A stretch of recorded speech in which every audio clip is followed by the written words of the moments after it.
Imagine a world in total turmoil where you would not be allowed to purchase the basic necessities like food, water, and gas. A world that strips you of all of your rights and freedoms unless you agree to possess a certain fateful mark in your forehead or your hand. A mark that represents a license or permission to live in the world's final civilization.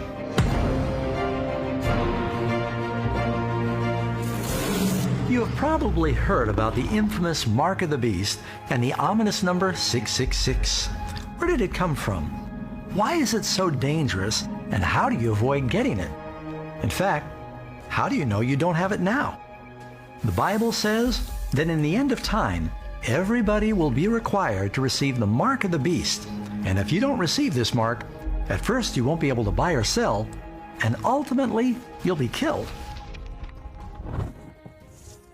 He causes all to receive a mark on their right hand or on their foreheads, and that no one may buy or sell except the one who has the mark or the name of the beast or the number of his name.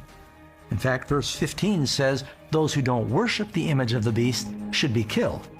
The Bible is clear.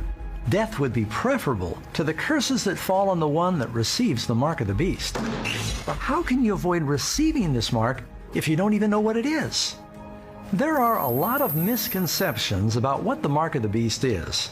Some, for example, believe the Mark of the Beast is a barcode or a tattoo that is branded on the forehead or the hand. Others believe that the mark is some form of computerized ID chip that's inserted under the skin. And then there's still others that think that everybody is going to be told to line up and receive their 666 credit card. While the number 666 is associated with the name of the beast, the number itself is not the mark. You don't get the Mark of the Beast by driving a car with 666 on your license plate.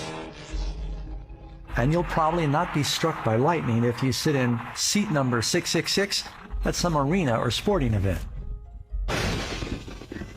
The truth is that the Mark of the Beast is not a physical external mark at all. What's even more surprising is that most people don't realize the Bible teaches everybody in the last days will have one of two marks. One group has the seal of God in their foreheads. The other group has the mark of the beast.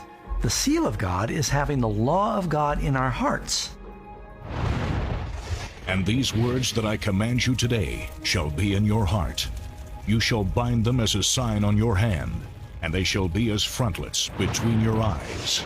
It shall be as a sign to you on your hand, and as a memorial between your eyes, that the Lord's law may be in your mouth. So we can see from these examples, in the hand and in the forehead is symbolic of having the law of God in our actions and in our thoughts. That would mean that the mark of the beast in the hand or the forehead is also not a physical external mark, but rather it represents some distinguishing difference in the thoughts and the actions of the lost. Their works are works of iniquity, and the act of violence is in their hands. Their thoughts are thoughts of iniquity. In the hand, in the actions, in the head, in the thoughts. It's a symbol. The Bible says in the end of time, everybody will receive some form of mark. It's not going to be a tattoo or a computer chip or a credit card. That's just what the devil wants people to think. Satan has managed to get just about everybody to focus looking in the wrong direction, while the real mark of the beast is creeping up right behind them.